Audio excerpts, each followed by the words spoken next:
Bismillahirrahmanirrahim. Assalamualaikum warahmatullahi wabarakatuh. Perkenalkan, saya Muhammad Jaki, NPM 19110997 dari jurusan Hukum Keluarga Islam AKIB. Baiklah, langsung saja. Dengan ini saya ingin memaparkan materi yang berjudul Peraturan Poligami dalam Hukum Keluarga di beberapa negara Muslim. Langsung ke pendahuluan.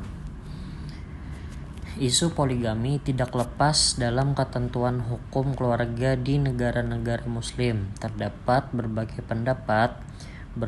pendapat tersebut terdapat perbedaan dalam memberikan ketentuan terhadap praktik poligami.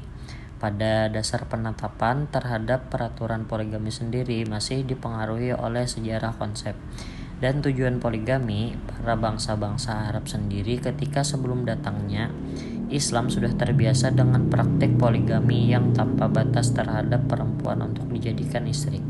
Sedangkan poligami dalam hukum Islam masih terdapat perbedaan pandangan di antara sarjana Muslim dengan memberikan beberapa persyaratan dan ketentuan atas poligami, baik yang memperbolehkan atau yang melarangnya. Dalam aturan poligami, misalnya ada yang negara yang melarang secara tegas, ada juga yang melarangnya dengan syarat, sementara yang lain mencantumkan dalam taklid talak. Oleh karena itu, tulisan ini bermaksud mengkaji aturan tentang poligami di negara-negara Muslim, terutama di Indonesia. Langsung ke pembahasan aturan poligami dalam hukum keluarga. Islam memperbolehkan poligami, tetapi oleh kaum perempuan seiring dengan meningkatnya kesadaran akan hak dan martabat statusnya dipandang sebagai suatu upaya eksploitasi kaum Hawa demi kebutuhan biologis kaum Adam. Sementara bagi kaum Adam pada umumnya poligami adalah sesuatu yang legal dan telah dipraktikkan oleh Nabi SAW. Meskipun Nabi SAW mempraktikannya, tetapi dalam perkembangannya beragam pendapat pun mengemukakan terkait keberadaan poligami tersebut.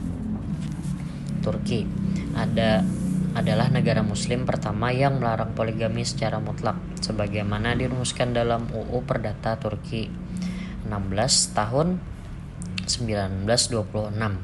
Pasal 93, seorang suami yang sudah mempunyai istri tidak boleh menikah lagi, kecuali dia dapat membuktikan di depan pengadilan bahwa istrinya bukan istri yang sah atau batal atau telah pisah, baik karena cerai atau karena meninggal dunia. Kemudian aturan ini diamandemen tahun 1951 dengan pasal 8 dan 19. Poligami dilarang tegas. Seorang yang akan melakukan akad perkawinan harus lebih dahulu memberi keterangan ke pengadilan bahwa ia sedang tidak berada dalam sebuah ikatan perkawinan.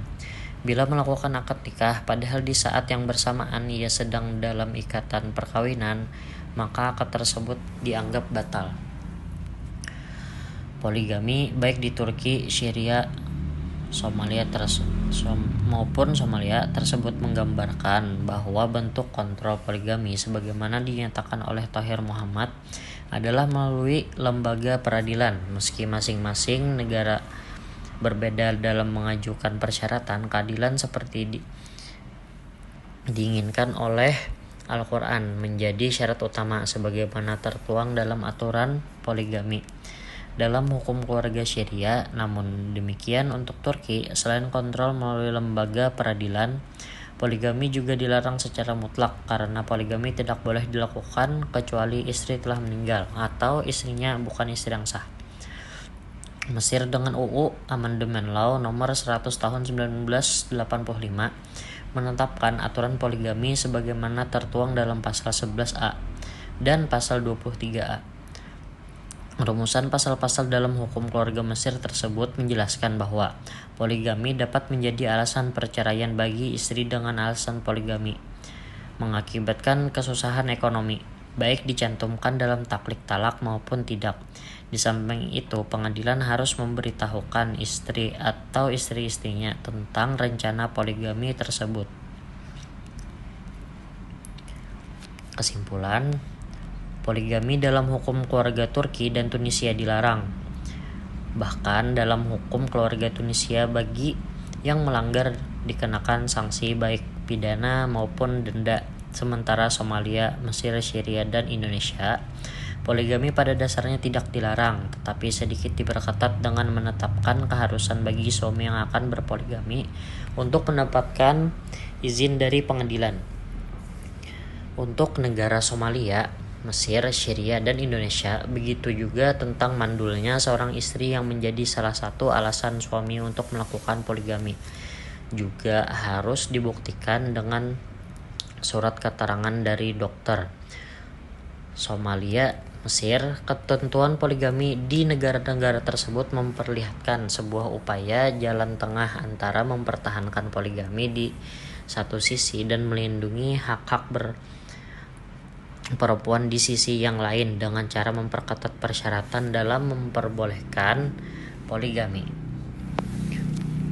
Oke, baiklah paparan materi yang saya sampaikan dengan waktu yang singkat saya tutup dengan sedemikian rupa. Assalamualaikum warahmatullahi wabarakatuh. Terima kasih.